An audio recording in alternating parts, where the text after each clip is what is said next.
Well, I suppose it depends on Gangwon. They're probably the team that they would perhaps leapfrog, which is funny. You should mention that. Yeah. Because Gangwon, who in spite of finishing in the 6th place, technically had fewer points than Pohang, so they should have been beneath them, but because of the way that the league splits halfway through, they secured a place that was higher than them, but they did finish with fewer points than Pohang. So there have been rumors out that Jung Jo-guk and Lee Gun-ho might possibly be on the way out. There's nothing confirmed yet. It's just rumors at the moment, but it would be an interesting reshaping of this squad. They also brought in goalkeeper Kim Ho-jun from Jeju, who had 19 starts last year for Jeju. He's a serviceable keeper. He's not going to be your knockout number one, but I think it was smart of them to bring in some competition for Lee Bum-young, who had a really disappointing year last year. I think when Gangwon was putting together this side last winter, we all thought like they're going for it. I loved the way that they built the squad, it was like a Korean all-star squad that they put together last year, and I thought it was really great. And I thought he was going to be the linchpin of it, but he just had a really down year after returning from J-League, and it wasn't surprising that he needed to move out of J-League to come back after seeing his form for a full season. So a little bit more on that in a bit, though. So they also brought in 2014 Asia Games winner Lee Ju-young. He was playing over in the J2, so they brought him in. He played about 2,500 minutes in 2016, but struggled to get minutes last year. So he could be a good way to kind of solidify things a little bit. We'll see where he fits in.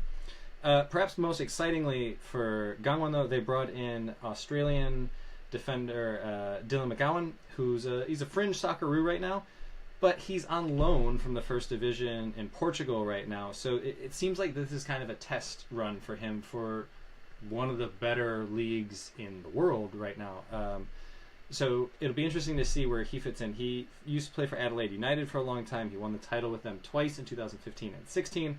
He also played for Hearts over in the Scottish Prem. This guy has got a lot to prove, and boy did Gangwon need the help in the back. So that leads into their team needs, which they've addressed a little bit by bringing him in, but man, this team needs some help on the back line.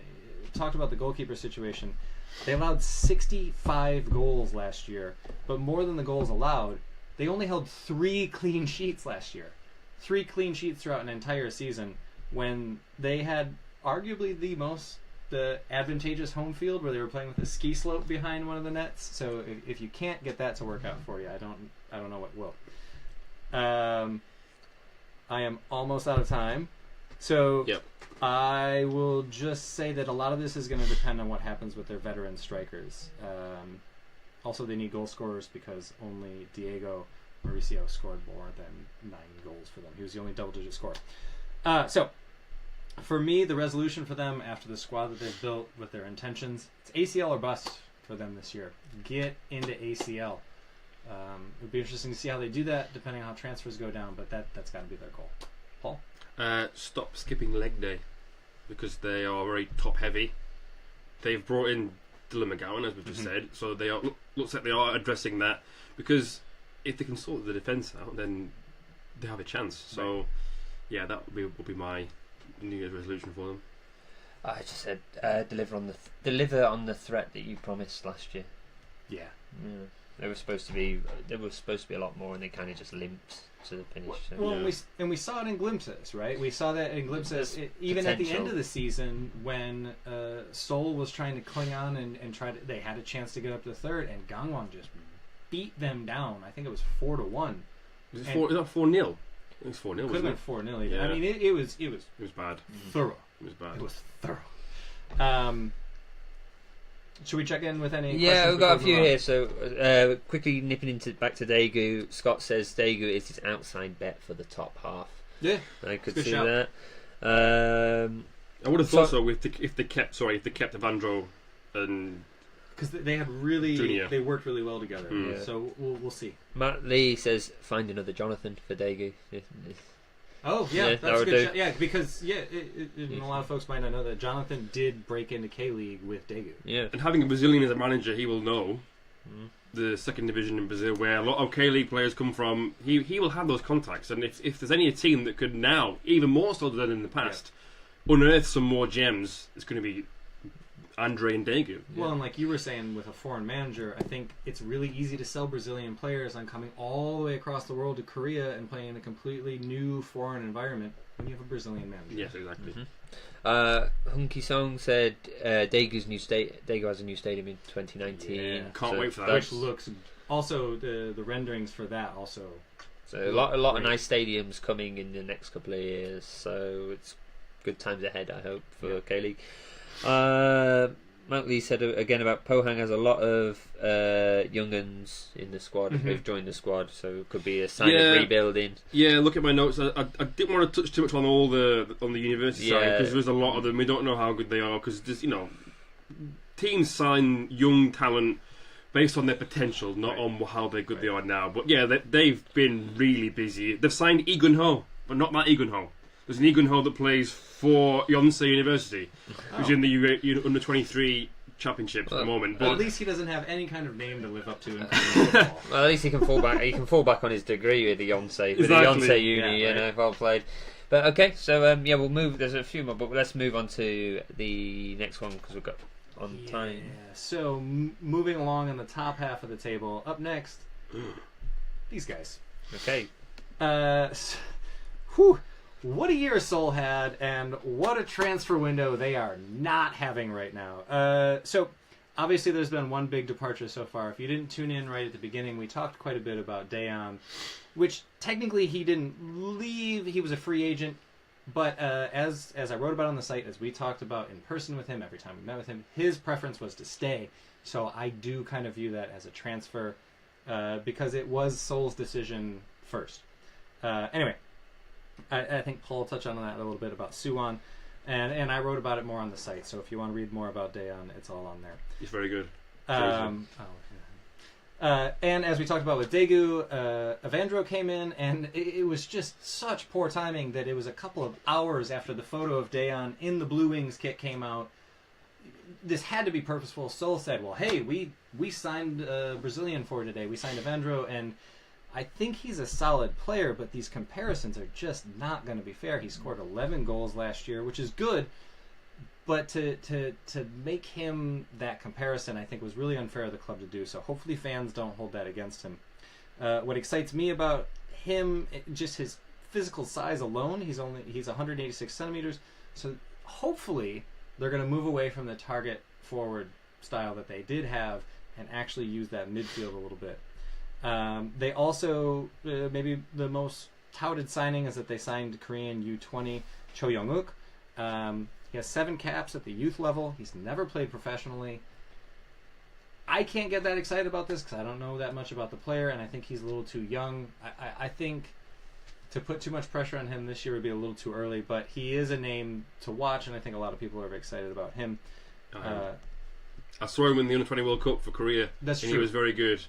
I was impressed with his maturity. Actually, he like a smart player. Sorry, I just eaten into a time there. He looked like a smart player, and I'm worried that he's gone to a too big of a club too soon because is he going to get minutes for Seoul? So, just to wrap it up quickly because oh man, there's been a lot going on with Seoul. Also, we talked about this a little bit with Sungju, Lee Myung-ju, Ju Se-jung are out. That's a huge hole in the midfield. Speaking of the midfield, no word on Osmar yet, if he's going to be back. Nothing official there. And also, speaking of players that might be leaving, Unilok has interest from J-League side Yokohama Marinos. F. Marinos. Don't sell Unilok, for God's sake, please. But from a player perspective, he couldn't get regular minutes while leading the league in assists last year, so I completely understand where he's coming from. Which leads team needs, very quickly, everyone other than Young Hanbin. This team is being gutted right now. They didn't have a good year last year, but all of the quality on this squad is just being brushed aside. Which leads into the resolution that I have. I don't want to go into Seoul bias here, but the 2 minutes was a long time ago. There's a lot to talk about with Seoul.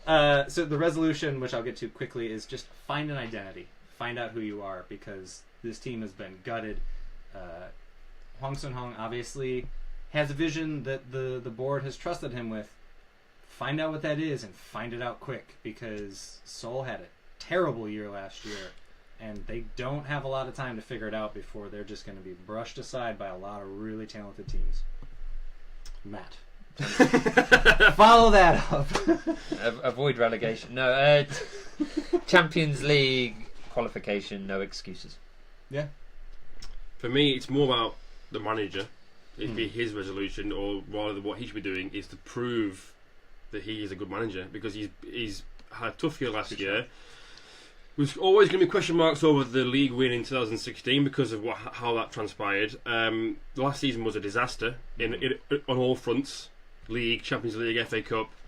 He has to show why, one, he's let these people like Adriano go a year ago, and he's let Dan go again this year. He needs to show why his decisions, why he's doing it. Be confident in his convictions, because right now people are wondering, what is he doing?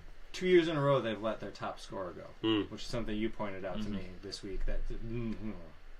And going into this year, not one player on this roster has double-digit goals going into next year for FC Seoul. So, yeah, we'll just move on. Yeah, we should. We can talk all day about. Yeah, never mind. The things that are going on there. Yeah. So anyway, we're going to move on to Ulsan. They're having a really interesting transfer window, and Matt's going to talk about. Well, they're having a very interesting transfer window, but they also had a very interesting one last season. So I think we also have to have a bit of caution here with this. Now, I'll put myself on timer so I don't do a U and go for... Well, it doesn't matter. We're not doing timer anymore. We're timing, it's news. Okay, so Ulsan, they're just boring. No offence to Ulsan fans, but they brought some interesting signings in last year, and they finished with negative goal difference and a succession of 1-goal margin victories. And it's just not entertaining. Now they've brought, because they're back in the Champions League, they've got Park Ju-ho in from Borussia Dortmund, which is a very interesting signing. Now Suwon were originally in for him. They beat Suwon to his signature. He actually didn't have any real appearances for Dortmund. He had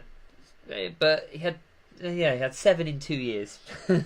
But he was a mainstay for Mainz and Basel in previous employment. So he has got past experience in the European leagues. It's a bit similar. So I suppose you could look to Kim Jin-soo, his move to Jeonbuk, and there could be some similarities. Yeah, I know. I could see you looking for the Kim Jin-soo mask there. Where is it? There was a Kim Jin-soo mask. I've thankfully buried it. Oh no, I haven't. Here he is. That's wasted into my time, that. So there's some comparisons there. Defender who came back from the Bundesliga and has made it work for him, got back into the National League setup. Park Ju-ho could do the same here at Ulsan. They've got Toyoda in up front. He is a Japanese. Well, he was previously a Japanese national team striker. He had a good year at Sagan Tosu last year. He scored 13 in 33 appearances. They've also signed Im Jong-un from Jeonbuk, a defender you were never really a fan of, but he became a relatively solid backup at Jeonbuk, but he was always going to be a backup there. And Daegu's Junior is on the way. We've already touched on it before, but Junior had a really good season at Daegu, and it's a really good move, I think. They have got rid of Subotic, their summer signing that they brought in to try and score goals, didn't score really many goals. And one final thing I'd say about Lee Jong-ho, who their current striker is out for 6 months. He's out for 6 months. With that celebration. Not only is their best goal hope, their previous striker, out, so they also don't score many goals. So really, it brings me on to my resolution, and my resolution is quite simply, don't be so dull, live a little. And stop doing that celebration. No. That is a terrible resolution. That tiger celebration is amazing. Oh my god. Is that your resolution? Stop doing the tiger? Yeah, it is. No, it's not. It's be more assertive. Yeah. Because they're the harangi, they're the tigers, but they're a bit toothless. So be more assertive. Yeah, I think earn your name. I think for me this year, I think last year they were obviously caught off guard. Nobody expected Jeonbuk to be ripped out of Champions League like they were, thanks Adelaide United. So Ulsan was kind of thrust in, and they had to change things on the fly. I think they had an idea for what they wanted to do last year, and then they got thrown into Champions League, and their rebuilding year just got kind of brushed aside. but I think they put together a strong squad that at times was a little too dull. So I think this year, live up to that Hyundai name, be a big club, be entertaining, be fun. Yep. And I saw there were a couple that came in on Facebook, so maybe we should touch on Yeah, those. okay, well, quickly. Well, Matthew Spencer, in reference to FC Seoul, said it could be a big year for Osmar to keep stability. Yeah, I think he'll be huge in the back. Yeah, do you think he'll be defensive or midfield this season? Or defensive midfield? I think defensive midfield. Yeah. He needs to shield that back line. I think that was his spot last year. The few Opta stats that we get for K-League, one of the ones at the end of the year, he led the league in interceptions. And he's not leading the league in interceptions from center back. He's doing it from that shielding defensive midfield spot. And I think he would be a good shout for captain again. But yeah, he ought to be, because Kwak Tae-hee's finished as a player. Sorry, but he's finished. Yeah. Park Ji-young is uninspiring the as a epitome person. of an anti-leader. Yeah, so yeah. In fact, what they should have done is, after the Dayan news was announced that Osmar's got a new contract, because apparently he has, but as you said earlier, nothing official. Yeah. Some good PR, but yeah. Anyway, back to So a lot of things on Seoul, but we've kind of touched on them eventually. But Matt Lee said Park Joo-ho will be a big help for Ulsan if he's in shape, which is true. Which is true. He hasn't played much for Dortmund. He was playing for the Dortmund second team. They have a point to prove now, I think. A bit like Kim Jin-soo, like what you said. And our Daniel Croydon says, go on Ulsan, lots of early season business, but no need to settle for Junior from Daegu yet. We need to wait and make a bigger signing. Mm-hmm. I think Junior would be a good signing. I think Junior will be a good signing, but I would also agree that if Ulsan has that name recognition, they've won Champions League, people know who they are. In Asian football, they should be able to get a big name striker. Yeah, you're right, they should. And Matt Lee one more time says, any chance Kova could return to Ulsan? Honestly, I don't think so. No. I think that was more of from what I understood of it, that was more of a falling out than it was an on the field thing. I think that was more of an off the field thing. So I'd be really surprised if not while Kim Do-hoon. And he did not do himself any favors at Seoul, because again, I think his lack of minutes up here, again from what we've heard, was more of an off field issue. So if any of you on Instagram, just look at his Instagram. Culver's Instagram story. I'm not going to say anything else. Just find it, have a look at it. And if you like dogs, look at Jonathan's. Or dogs and shirtless selfies. Or sometimes Jonathan. both. Sometimes both. Yeah.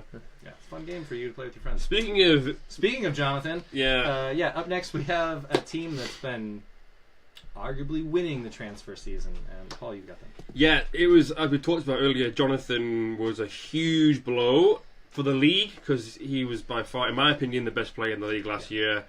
But also for Suwon, because without him, that 6-game stretch where they lost him through injury, they won one game. But they brought in Dayan.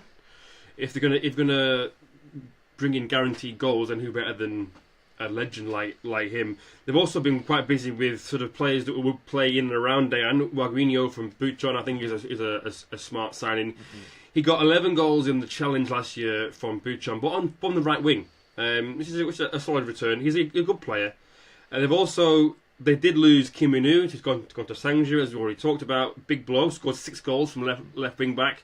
But they brought in Park Hyun-jin, who is probably a like-for-like replacement. They will have Hong Cholka back from Sangju a bit later in the season. I'm going to read a little bit from Scott Whitelock's transfer talk piece. Transfer talk, which is on the site. Yeah, on the site. Suwon needed reinforcements in wide areas, and they have already moved to rectify that, which is fair enough. They had a big hole left by Jonathan. They've plugged that gap. He thinks that they need some creative midfield players that either play in a centre midfield or just behind the striker. So with the gap left by Santos, they still have a foreigner spot left, and they still have place on the wage bill, you'd imagine, for someone to come in and do that. Right now, I think they are the team that are making the most waves in the transfer market. They're building a very strong squad. I haven't mentioned Im Sang-hyop yet, which he's another very, very smart signing from Suwon. Yeah, they are slowly, I think, building a squad that could compete with Jeonbuk. Not upset them, but certainly enough to get closer to them. And they were close this year. Yeah. Yeah, I think, to just hop in for a second, I think Suwon, if things work out for them, and in a way I hope that they do, because this could be a really good model for how to handle transfers. They sold Jonathan. It's hard to blame them for that, because I think it was $6 million that they made on that. And like you were saying when we talked about Dayon at the start of this video, they haven't even finished touching that money before they reinvest the rest, and they've made some really smart signings, and they've shown how to build a player, capitalize on him in a monetary value, and then reinvest it in the team, which we haven't seen teams do that as intelligently. Which, when you have a company like Samsung, who obviously own Suwon, right, when they are kind of being a bit reluctant to put money into their football team, right, they can say, look, we signed this player, and we've sold him for this. That's the good business model. It should encourage Samsung then to put a bit more money in, because when the right signings are made, money can be made from a business point of view. Right. So and it'll just be one sentence, and then we're not going to touch. Yeah. This is how you do it, not what Seoul did with Adriano's money last year. Yes. New Year's resolution. It will be for, again, the manager. Show people why you are the manager of a big club like Suwon. I think he's a hindrance, personally. I don't think he's tactically very astute, but he's been backed by the club to bring in the players that I presume that he wants. Good signings. Show that you can put them into a team that can win things. Yeah.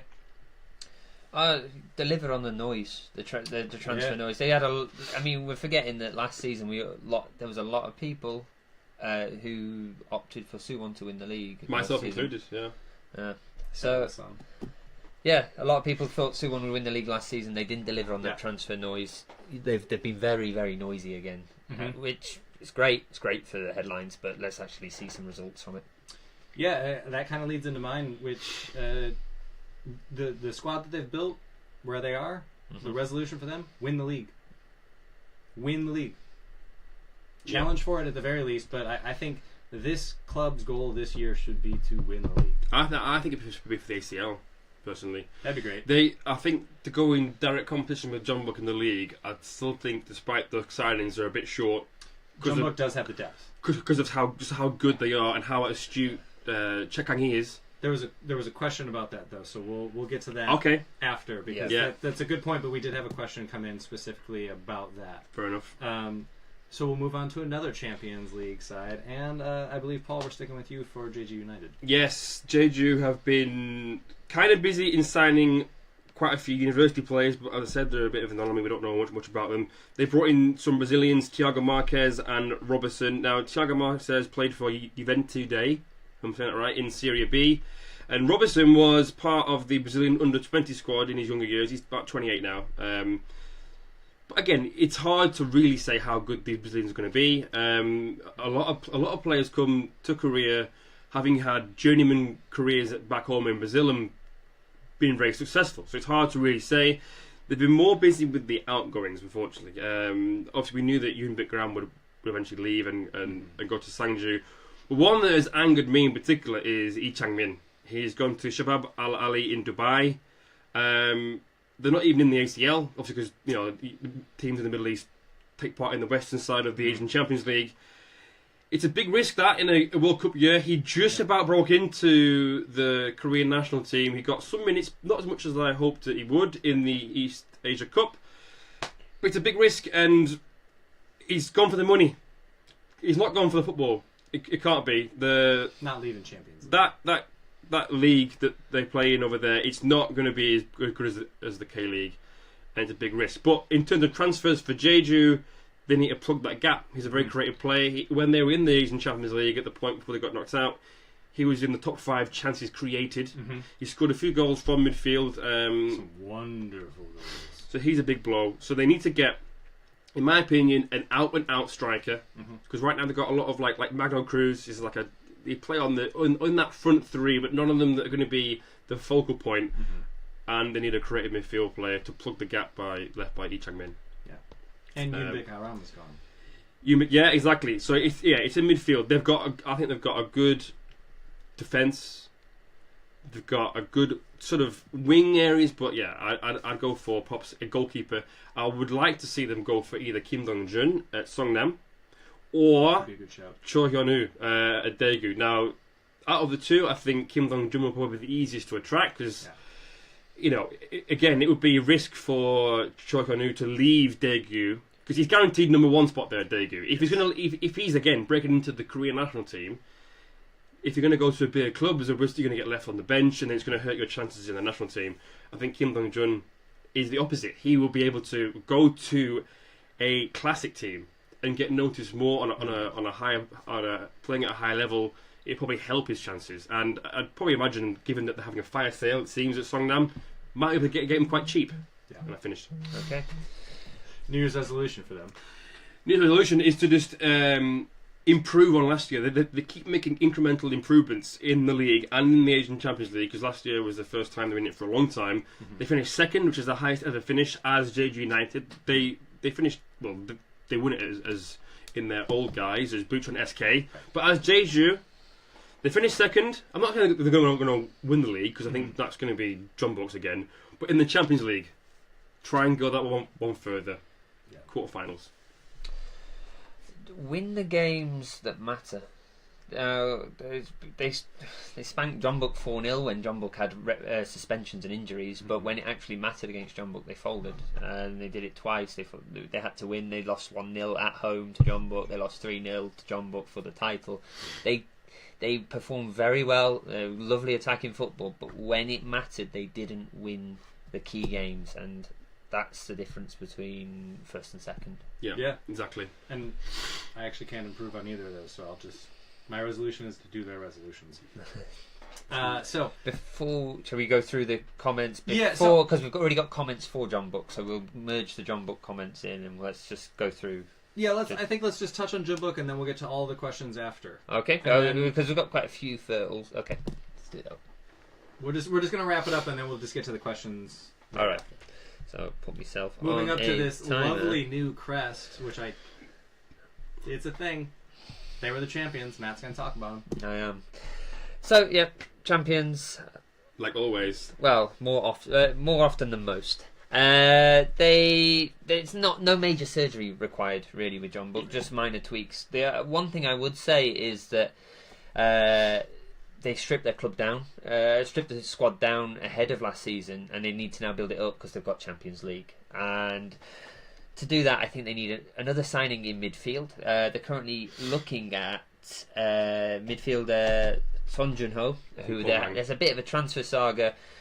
Yeah, he's from Pohang, who led the assist charts last season. Mm-hmm. They're in a bit of an argument with Suwon, remember? Bit of controversy. Yeah. Suwon wants him. Suwon are willing to offer him the 1-year deal he wants. Jeonbuk are only willing to offer him the 3-year deal. Mm-hmm. Son Jun-ho has aspirations of going to Europe, so he wants this 1-year deal. But because Jeonbuk got in there first with the bid, Jeonbuk have got exclusive negotiations with him. So hopefully a deal can be made there because he is a good player. It'd be a suitable replacement if EJ Sung. If this is the season when EJ Sung leaves, he's not leaving this winter. He's going to possibly aim to leave after the World Cup, if he can. We've also also rumoured to be going in for Hong Jong-ho, the centre back for Jiangsu. You might remember him as going to China for the money, and then leaving the Bundesliga, moving to China for the money, and then China changed the quota rules and he never gets to play.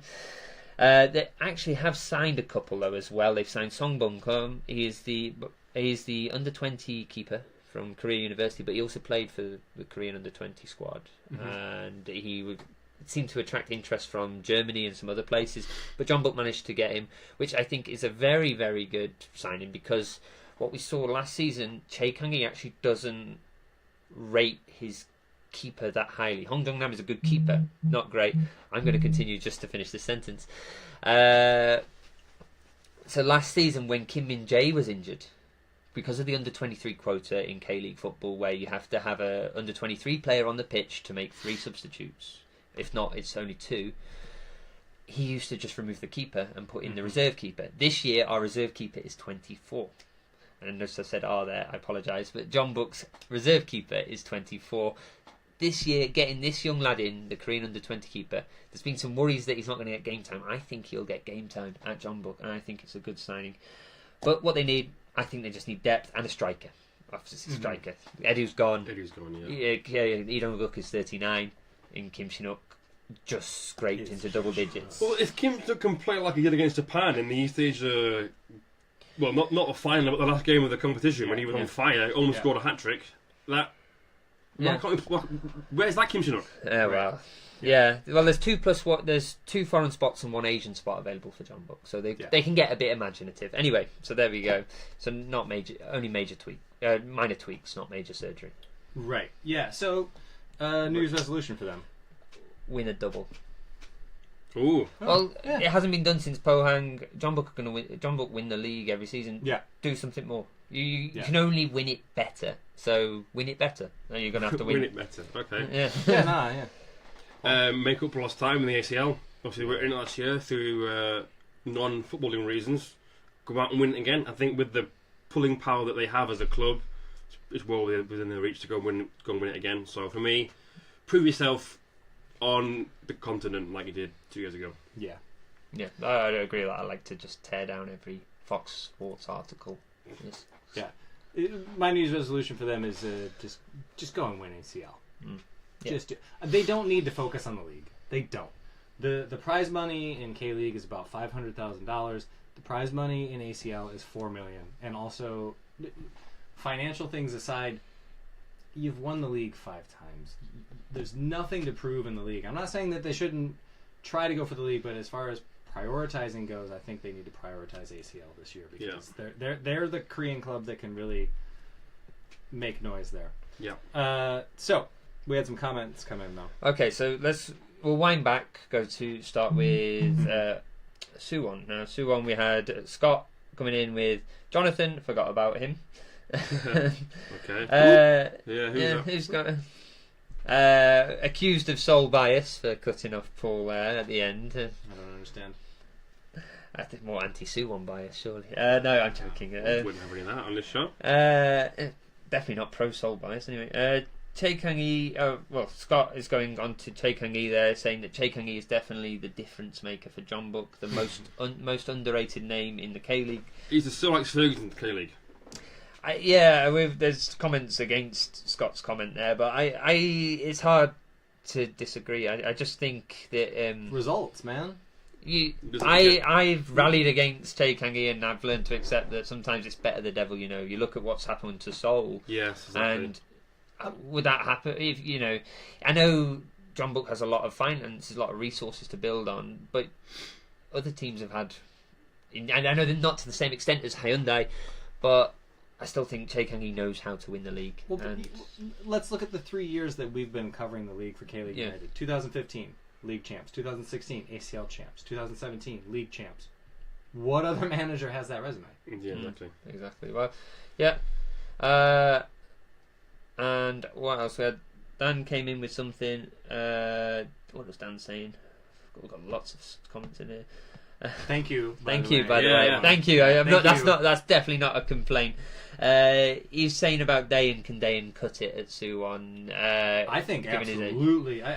We didn't have time to get into this, and we don't really have a ton of time to get into it now if we're sticking to our time limits. But if Yeom Ki-hoon can go back out to the left wing where he belongs, and that magical left foot can do what it does out there, and Wego Nino's on the right wing, and you got Dayan as the tip of a 4-3-3. Oh, yeah. Frightening. Ooh, no.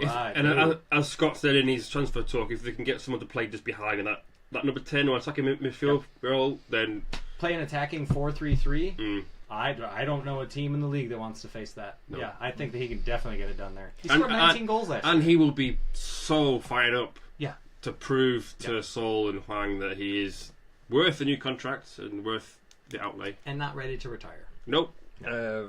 3 more things. Yeah. So they're all Jeonbuk related here. So Hong Jong-ho, Hong Ki-sung thinks Hong Jong-ho or Kim Yong-kwon will join Jeonbuk. I've seen both those reports as well. I don't know which one. Hong Jong-ho's got the draw of his brother, Hong Jong-nam, but Hong Jong-nam is a free agent, and Jeonbuk are in talks of negotiating with him. I think as well that also relies on will they sign his brother. I think if his brother comes, they might keep Hong Jong-nam. But as I said, Chae Kang-hee actually doesn't value the goalkeeper as he values him, first choice keeper if he's available. But he's not. He's willing to remove him. Yeah, he's not crucial. So I think that it could. Yeah, Kim Yong Kwon would also be. He's another. I'm not convinced. Korean. He's another by Korean defender we could bring from China. Possibly a goodbye. Scott, we've got the comment from Scotty also. Can anybody actually challenge John Book? And that was what we cut Paul off. That's what cut me off. Yeah, I think Suwon can. I really do. If anybody, from what we know right now with the transfers that have been completed, the only team so far will be Suwon. But that's because we know more about the players that they've signed. We don't know about the players that Pohang have signed, players that Jeju have signed. But Jeju hasn't been stripped down. No. Jeju was one of the few teams that stayed the course. I mean, Jeonbuk did because... No. But I was going to say Jeju as well. They've got a good track record of signing reasonable foreign signings. Yeah. They use their foreign spots quite well. So I'd have trust that Jeju will also do it again. I think there'll be a few up there, but I really think that Suwon is built to challenge this year. Mm-hmm. Yeah. And the final one was about James McCone about Adriano to John Book. It's a rumour at this moment in time. I mean, going by Adriano's Instagram, as you've been keeping tabs on, he seems to be very much still in love with Seoul. He comments on every time Seoul signs somebody, he comments at the bottom that he loves Seoul. So I'm not sure that if I was a John Book manager or like the chief executive, whoever it is that signs the players, I won't be happy with that. If you are in talks with Adriano, I'm not. Adriano's attitude to me would be a question mark. He was, I think, in my opinion, he had his head turned in the middle of 2016, and then towards the end, his attitude just didn't seem right. Oh yeah, he was just gone. He couldn't get in the team, and he looked lazy and looked like he didn't want to be there. He's not been exactly on fire in the Chinese second division. Let's not forget he's not in the Chinese Super League. Right. Bringing him back, he's a big name. Mm-hmm. I suppose enough time has passed. Maybe he will be motivated again to come back to K League. Depends how much. If he wanted Dayan money, like $1.3 million a year, I'm not sure. No, John Book could afford it. I suppose. They could afford it. I'm not sure whether it's worth the outlay. But is he the one? Yes, exactly. It's tough to say because the idea of like a thunder and lightning approach, if you will, with him and Kim Shin-uk.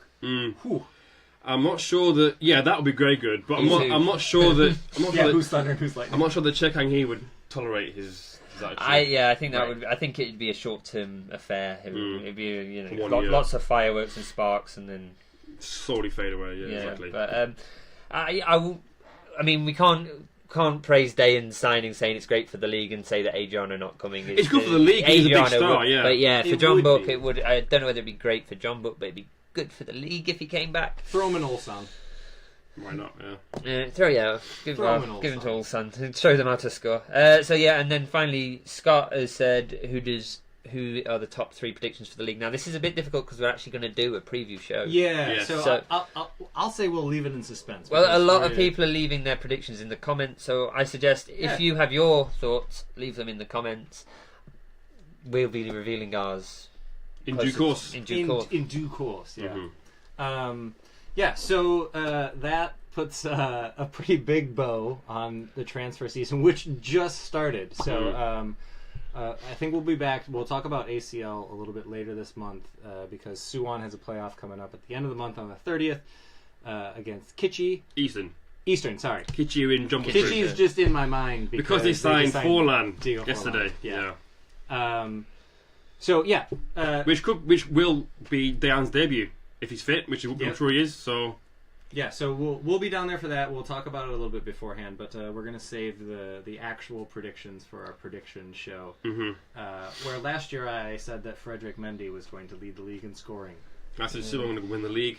I said Jeju would win the league last season. I came close. I closer than others. He's so unbiased that he said somebody other than Jumbo. Oh no, it's more not to it's tempting fate kind of thing. Just one other little bit of business before we get out of here. We are back on Design Football right now. We're running a K-League kit design challenge on there. There have been some really good ones that came in so far. So we'll be revealing those throughout the week. Voting for that is going to begin next week. So just stay tuned to social media, and we'll have that out there. But for now, like I said, it's a very big bow, so a lot of transfers going on so far. By all means, keep the predictions going in the comments.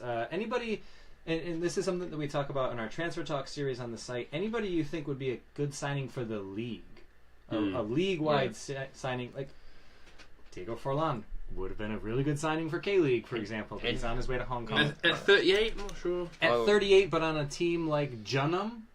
Well, I suppose, yeah. Just for the league. Yeah, fair enough.